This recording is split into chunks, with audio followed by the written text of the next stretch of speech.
Hello, my fellow fat asses. On today's menu, we've got 5 mistakes that are probably keeping you from losing weight. These are just some of the most common mistakes I've seen from my coaching clients and things that I've gone through and struggled with quite heavily myself. So with that in mind, I'm not going to waste any more time. Let's jump straight into the first mistake. Number 1, being bored. This is probably tied for one of the most important tips I'm going to give you in this whole video, and it really just boils down to keeping yourself busy. For example, if you go to work from 9 to 5, pretty much for that whole time, you're busy, you're running around, doing whatever it is you need to do. Maybe you're not running around, maybe you're just at a desk or something. But anyways, you have something keeping yourself occupied. On the other hand, say it's Saturday and you're sat at home all day. Maybe you were even extra productive this week and you have literally nothing to do all day. Sounds like a pretty sweet day. However, if you're trying to lose fat and you're just sitting on the couch for 8 hours straight, first of all, you're not moving or getting any activity in. But I digress.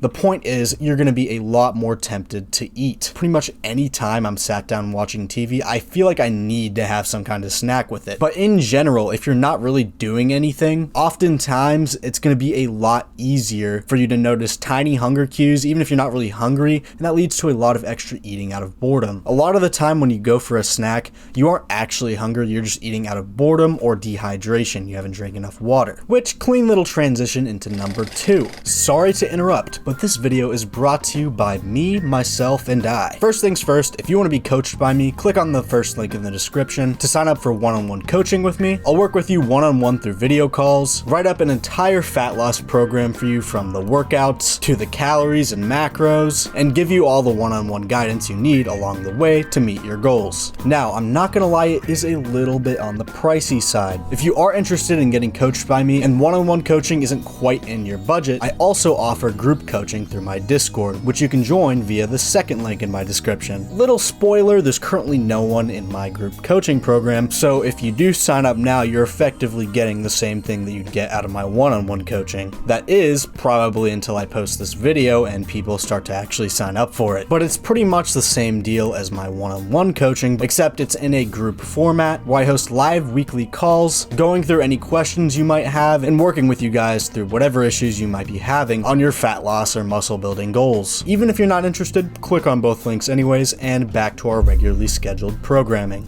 Drinking your calories. I don't get why some people are so against diet soda that they'll literally sabotage their entire diet and drink like 2 or 3 full sugar sodas, which depending on what you're drinking can be like 300 to 500 calories. That's a whole fucking meal. It's genuinely one of the easiest things to cut out and circumvent. There's so many low calorie or zero sugar options when it comes to drinks, and it's a nice little reminder and excuse to just be drinking more water. Most people don't drink enough water anyways, but drinking more water and zero sugar drinks in general also has the added benefit of filling you up. I had pretty much no problem drinking like 6 diet sodas throughout the day. 1, for the taste, I just fucking love soda, but 2, because anytime I'm feeling a little bit hungry, before I go for an actual snack, I'll usually just go for like a Diet Coke or something. And by the time I finish the Diet Coke, which doesn't take me very long, I usually find that I'm not actually hungry for the snack anymore. Number 3, when you do end up going over your calories or having a cheat meal, you just go full send, complete binge eating mode. I think for a lot of people, this is one of the hardest parts about losing weight. As soon as you kind of go off track a little bit, it really can be easy to just keep adding on more calories, having little snacks, or just continuing to eat the high calorie bullshit that you've been eating. Now, there's a lot of deep psychology into this, and I don't think that there's one real good answer to solve this. This is something I still struggle with a little bit even to this day. So since I'm not you, I'm just going to talk about my personal experience with this. When I was first kind of getting into dieting years ago, honestly, the big thing for me was just being very OCD and very strict about not going too far over my calorie goal in general, and just keeping cheat meals very controlled and very regulated. This, and just not losing sight of the goals I have, is kind of what allowed me to snap out of it, which sounds a little bit wishy-washy, like, oh, just don't lose sight of the goals you have. So something I've actually done is set my phone lock screen to a picture of my physique when I was absolutely shredded, which sounds weird, but if I'm sitting down eating a pizza and I have a couple slices and then I check my phone at some point and I see that picture, immediately the first thing that's going to come to mind is I want to look like that. Oh shit, I have goals. I've got to eat a certain amount of calories. Why am I even eating this right now? And then I kind of lose my appetite. Now, if you're watching this video, odds are you probably haven't been at that point where you're super lean and shredded yet. So something you can do is literally like write out a thoughtful reminder reminder of what your goals actually are and why you're doing it, or just some kind of picture that really helps you kind of lock in and remember why you're doing what you're doing. Maybe even just a picture of your physique as it is right now. Now fast forward to now. The whole phone lock screen thing and everything I just talked about earlier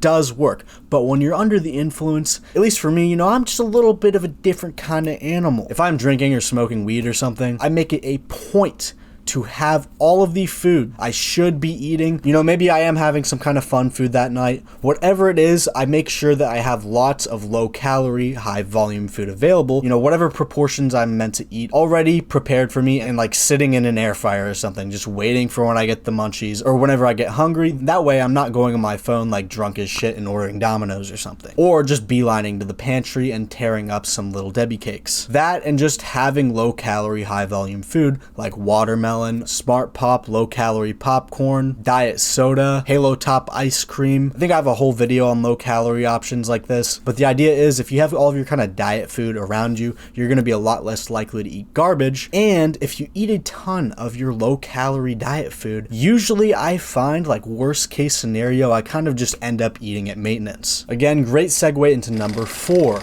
not meal prepping or having macro friendly food prepared already. At least, I don't care who you are, like at least 3 times a week, you're probably going to have some kind of ultimatum. Take like 20, 30, maybe even 45 minutes, depending on what you're making, to cook a food that aligns well with your goals, or just order out, grab some bullshit from the pantry and heat it up. You know, whatever looks appetizing in that moment. Maybe it's lunch break on work and you're starving out of your fucking mind, so you say screw it and just go to McDonald's. If you brought some grilled chicken breasts to lunch with you, that almost certainly wouldn't have happened. So to kind of prevent these scenarios where you have to use a lot of willpower and a lot of discipline to not just go for the easy option and eat some garbage, just take the extra hour a week on the weekends to have some meals put together for you to eat when you're in a pinch. And finally, number 5, eating your calories way too early. If you wake up in the morning and instantly devour 1,500 out of your 2,000 calories for the day, something tells me that you're probably not going to stick to your calorie goal that day. I typically save my calories for at least like noon to 1 p.m. at the very earliest. This allows me to have way bigger meals when I do eat, and on top of that just ensures that I always go to bed feeling full. Another big problem for me has always been nighttime snacking. I prefer to save the bulk of my calories for the very end of the day. If you spend your calories way too early, it's pretty easy to see how you kind of set yourself up for disaster. You don't want to be in a spot where it's like noon and all you're able to eat with the calories you have left is like 4 little pieces of chicken and Diet Coke. My prediction, you eat the 4 little pieces of chicken at 5 p.m., 10 p.m. rolls around and you're trying to go to bed, and then out of nowhere the fucking beast is awakened, and boom, 2,000 calorie binge eating episode in the pantry. Don't gotta go crazy with it, just keep it in mind and try to be mindful of saving the majority of your calories towards the end of the day. Instead of like evenly spacing it from when you wake up and eating breakfast to dinner, confining things towards the end of the day almost always seems to yield better results. So my sweet students, that's all I have for you today. The video was helpful, or even if it wasn't helpful, because I really want more subscribers,